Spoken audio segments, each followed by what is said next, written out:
Supreme court ने उत्तर प्रदेश के हाशिमपुरा वहशियाना कत्लेआम मामले में 10 मुलजमीन को सिर्फ 6 साल के कैद पर नरमी बरतते हुए जमानत दे दी है।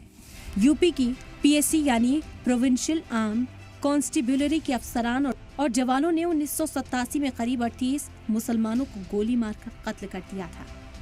रिपोर्ट्स के मुताबिक साल 1987 में मगरबी उत्तर प्रदेश के शहर मेरठ में बाबरी मस्जिद तनाज़े को लेकर फरका वाराना कशीदगी चल रही थी। इसी को लेकर पीएससी और आर्मी ने शहर के हाशिमपुरा इलाके में सर्च ऑपरेशन चलाया।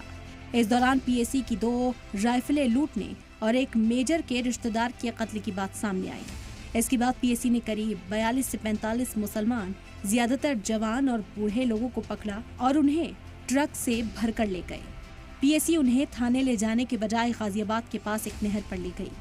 वहां पीएससी जवानों ने उन सभी मुसलमानों को गोली मार दी। कुछ लाशों को गंग नहर में और बाकी को हिंडन नदी में फेंक दिया। इसमें 38 लोग मारे गए। ज्यादातर की लाश तक नहीं मिली। सिर्फ 11 लाशों की पहचान उनके रिश्तेदारों ने की। हालांकि 5 लोग बच गए।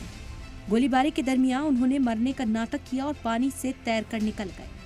पूरे मामले को इनकी गवाही की बुनियाद पर ही बनाया गया था। ट्रायल कोर्ट ने वाकये के करीब 28 साल के बाद 2015 में फैसला सुनाते हुए सभी मुलजमीन को सबूतों की कमी की बुनियाद पर बरी कर दिया था। हालांकि दिल्ली हाई कोर्ट ने 2018 में 16 लोगों को उम्र कैद की सजा सुनाई थी। इस दरमियान हाई कोर्ट ने हाशिमपुरा वाकये को मर्डर इन कस्टडी मानते हुए कहा था कि अकलतों की टारगेट किलिंग थी। ये मुतासरीन के लिए लंबी और मुश्किल लड़ाई रही।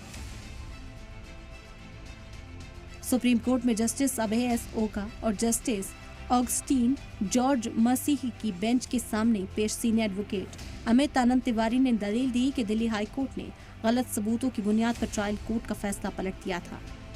एडवोकेट तिवारी ने तर्क दिया कि हाई कोर्ट के फैसले के खिलाफ वर्जी सुप्रीम कोर्ट में ज़ेरे इल्तिवा है, लेकिन सभी 2018 में जेल में हैं। इस वजह से उन्हें जमानत दी जाए। इसी की बुनियाद पर सुप्रीम कोर्ट ने मुलजिम निरंजन लाल, महेश प्रसाद, जयपाल सिंह, सुरेश चंद्र शर्मा, राम ध्यान, हनबीर सिंह, कुंवरपाल सिंह, बुद्धा सिंह, महकम सिंह और समीउल्लाह को जमानत दे दी है। हाशिमपुरा के 10 मुलजमीन को जमानत मिलने के बाद मुतासिर परिवारों को एक बार फिर इंसाफ की उम्मीद टूट गई है। यकीनन उस दिन को याद करके उनकी आंखें भर आई होंगी, रोंगटे खड़े हो गए होंगे, जख्म हरे हो गए होंगे।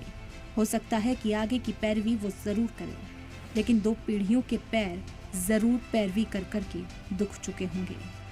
सलाम टीवी के लिए नदीम अहमद की रिपोर्ट।